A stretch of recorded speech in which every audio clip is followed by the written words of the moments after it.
Hello friends, I am Chevee. Welcome to my shed. How are you today? How's life in your world? How's things where you are? You know, I came down here earlier to carve. I was just having kind of a not great mental day, and I haven't done any art for the last like 3 weeks. Basically since being on lockdown, I have done no actual art. And I mean, I've made some things. You know, I've used tools and stuff, and I've made things, but I haven't done drawing, or in this case, you know, woodblock carving, which is something that I'm still very, very interested in. And so I was sitting upstairs today, and I was kind of just having a bad mental day. I was not having a good time with myself. I was kind of trapped inside of my head and not dealing very well with that. And for some reason, this spoke to me. It said, hey, let's go downstairs and let's make something. Let's carve. Let's use these tools that Maui Chris bought for me, and let's see if we can come up with something creative to do today. And so that's what I'm doing. And I thought I would come down here and do it in front of you while talking, because initially, if I've said this before, but going back years and years on this channel, this whole show got started because I did a video about depression, about what it's like to be depressed. Because I feel like there's a whole lot of people who don't seem to quite understand what depression is. And when I say the word depression, I don't mean, I don't mean the difference between feeling low and clinical depression. I just mean depression in general. I think depression affects everybody. At some point in your life, you're going to not feel great for a while, and that while might be, for you, it might be, hours, it might be days, it might even be months. For some people, that feeling persists for years, and those people need quite a bit of medication to help them with that feeling.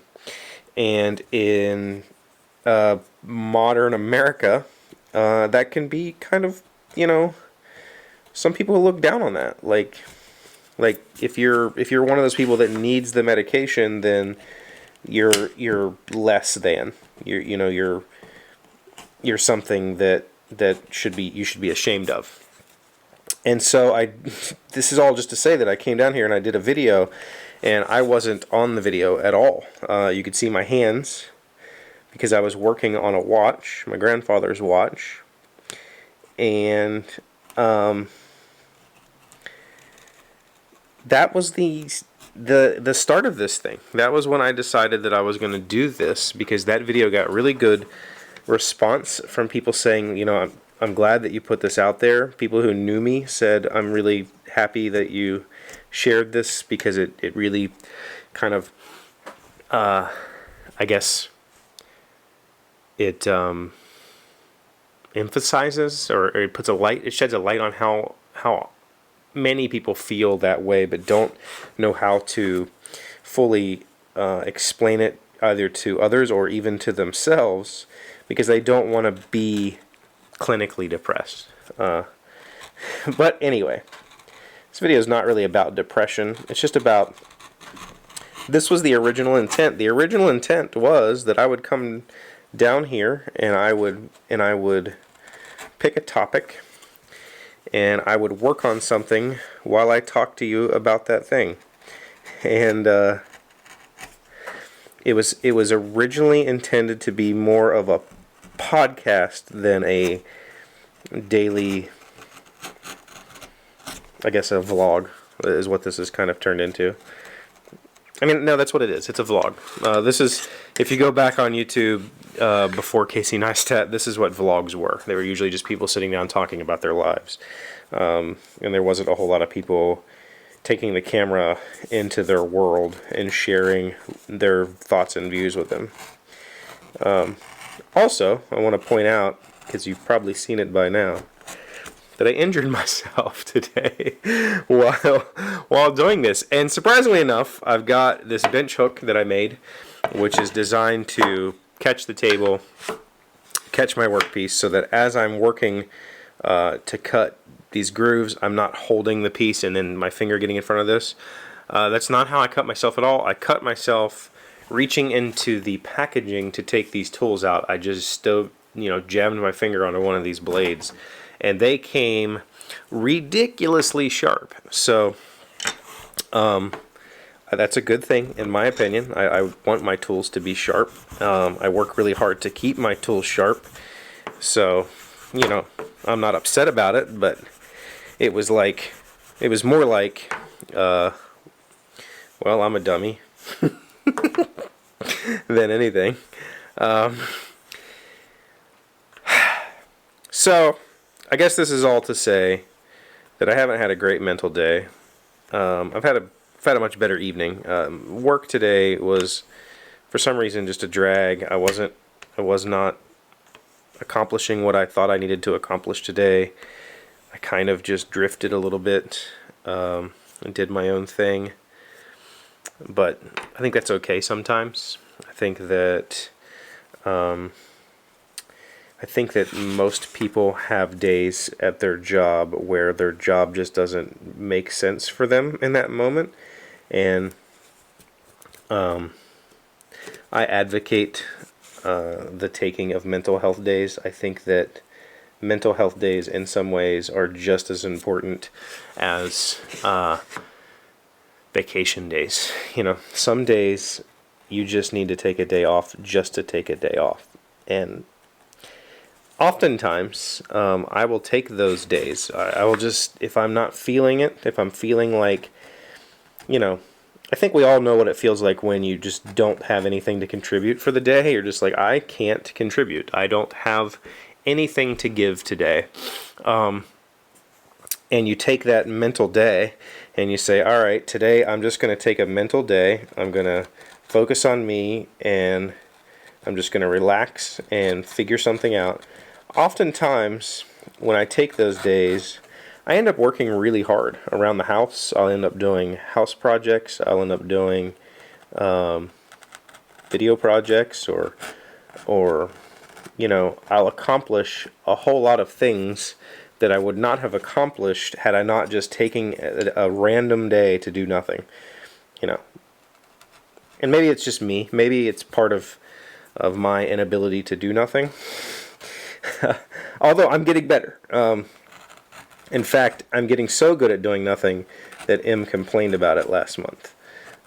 And so that's a first for me. I'm not used to being lazy, and I felt like for most of the winter I was very, very lazy. And it was by design. It was me trying to figure out how to relax. I would say that for the most part I failed miserably at the relaxing part. I'm not good at it. But I succeeded at what I was trying to accomplish, which was to learn how to just be still and to not focus on something and to not overthink things, and to sometimes just let myself meditate on something for a while, for minutes, or if needed, hours. I just sit and think, and I did a lot of that. Again, I did so well at that it got, it upset M.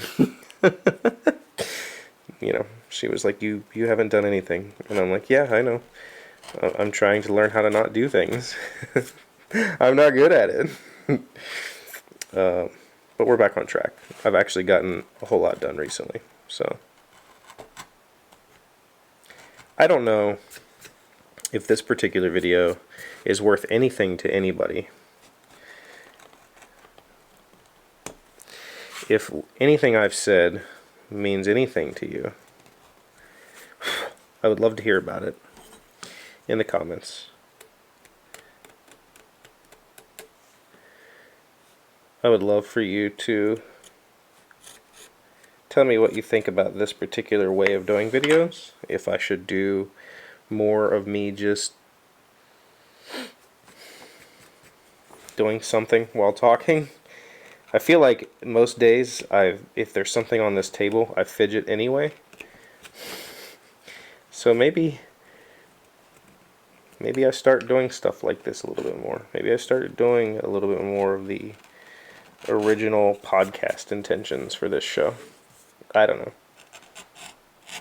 I'll let you decide in the comments. Thank you for being here as always. Thank you for liking, commenting, subscribing, and being amazing friends and wonderful people. I really appreciate you, and I will see you tomorrow. The word today is amorphous. It is an adjective meaning without definite shape, substance, or form, lacking in definition and boundaries. Of course, the illusion of art is to make one believe that great literature is very close to life, but exactly the opposite is true. Life is amorphous. Literature is formal. That is Francois Sagan, French novelist and playwright. Amorphous. A-M-O-R-P-H-O-U-S.